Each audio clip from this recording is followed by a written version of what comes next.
Running interference for wayward soldiers. Now, if you ask anyone who ever served with me, I was always one of those NCOs who fell down on the side of supporting the soldiers, unless it's radically effed up and there's just a ton of evidence, then the things might change. But 95% of the time, I was running interference for individuals. All right. So we're going to talk about when I first came in the Army in 1986. And back then, there was a lot of people that were, go in the Army or go to jail kind of shit. That really took place. And we had a guy in our basic training, and he was from, I think, Alabama National Guard, 18 years old. And he was going through infantry school and basic training with us. And somebody in the barracks found out that this guy couldn't read. And like everyone and their mother, all of the guys just started f***ing with this dude relentlessly because he couldn't f***ing read. And I remember I asked him, I'm like, how did you get in here? You can't read. And he like basically his recruiters, walked him through the process and held his hand. And, I thought that was a little shitty. Okay. You guys know me. I've always had like this code of honor. I mean, I don't know where I got it. I've dignity and self-respect. And, this guy was really flipping out because he didn't have any friends, nobody on his side. And people were just fucking with him 24/7 because that's what happens in the Army. You show weakness, they are all over you. All right. So, I pull him aside and I tell him, I'm like, hey, bro, I'm going to help you. I'm going to help you read. And that started like in week 2 or 3. And I would literally start him off with the comics strips that were in the paper. And he was reading them like, it was like a first grader, running him through the whole thing. I mean, he knew his alphabet. He knew the difference between consonant and vowels. He did go to school, but I don't know. He didn't pay attention, or he maybe had a bad family life. I don't know. So, I had to like in basic training in AIT, I literally got in like 13 fights. I was like one of the fightingest motherfuckers that my platoon sergeant, my drill sergeant had seen. Okay. And it was mainly because people were f***ing with me. So it's Sunday, and, the usual people go off to church to get away from the craziness. I used to do that too, and then, go by the vending machine and get some gut rot, but, I decided to help the guy read.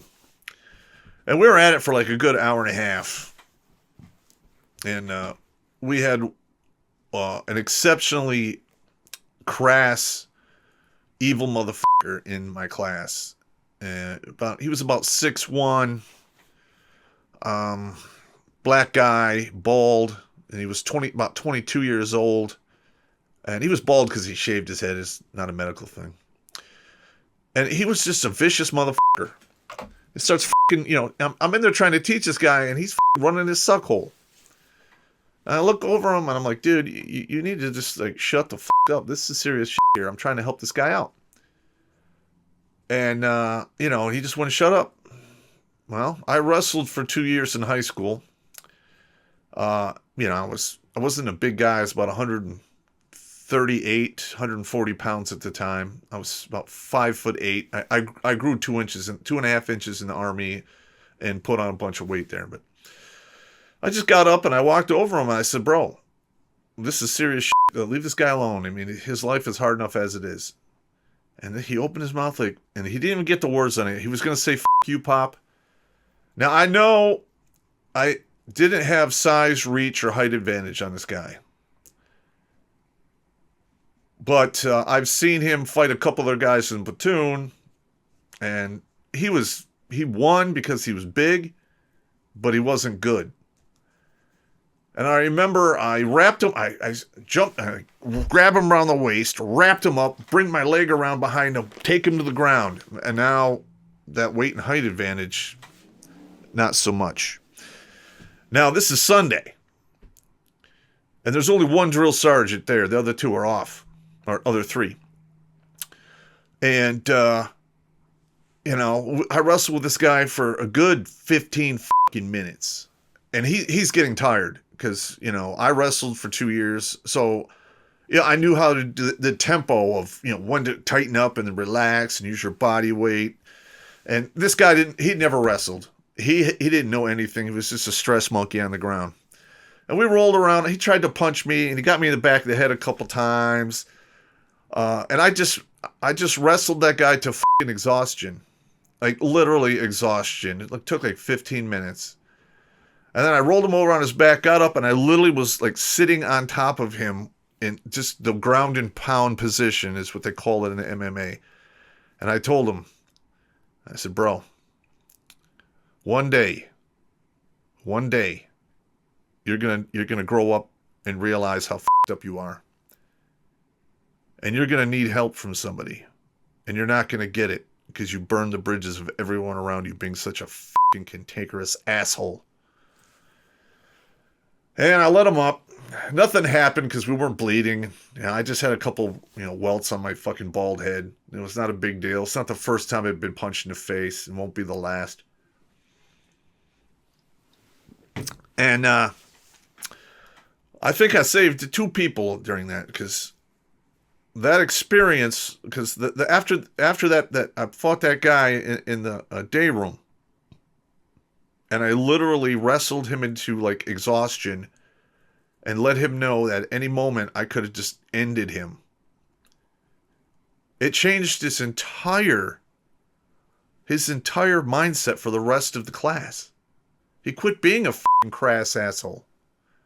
And he would ask please and thank you and shake your hand and look you in the eye.